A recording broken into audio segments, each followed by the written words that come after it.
Israel का Iran पर cease fire की खिलाफ वर्जी का इल्जाम ईरान ने तरदीद कर दी। इसराइल के वजीर दिफा ने कहा है कि ईरान ने जंगबंदी की खिलाफ वर्जी की है, तेहरान पर ताकतवर हमले का हुक्म दे दिया है। इसराइल काज ने कहा है कि वो ईरान की जानिब से जंगबंदी की खिलाफ वर्जी का भरपूर जवाब देंगे, तेहरान के क़ल्ब में हुकूमती अहदाफ को निशाना बनाएंगे। उधर ईरान ने वाज़ेह तौर पर इसराइली वजीर दिफा का बयान झूठा करार दे दिया, किसी किस्म की खिलाफ वर्जी की साफ तरदीद करते हैं।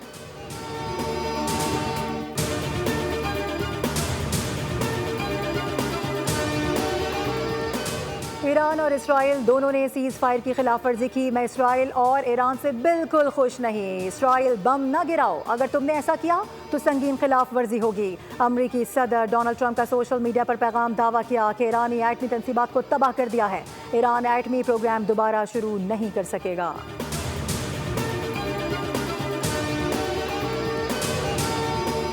ईरानी हमले पर हैरत हुई, ये दोनों ममालिक के ताल्लुकात पर असर डालेंगे। लबनानी वज़ीर आज़म के साथ मुश्तरका प्रेस टॉक करते हुए कतरी वज़ीर आज़म ने कहा है कि कतर की रियासत पर हमला नाकाबिल कबूल और सिफारती आदाब की खिलाफ वर्जी है। हमले कतर और ईरान के ताल्लुकात पर असर डालेंगे, मगर उम्मीद है कि हमसायगी पर मबनी ताल्लुकात को नुकसान नहीं पहुँचेगा।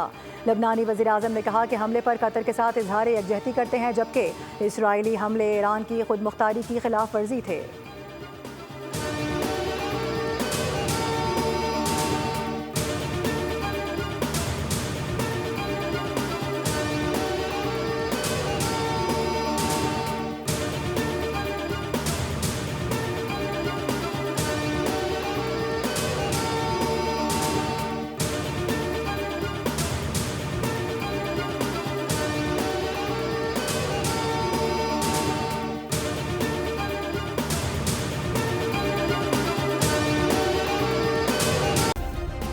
सब्सक्राइब करें और बेल दबाएं ताकि कोई खबर रह न जाए।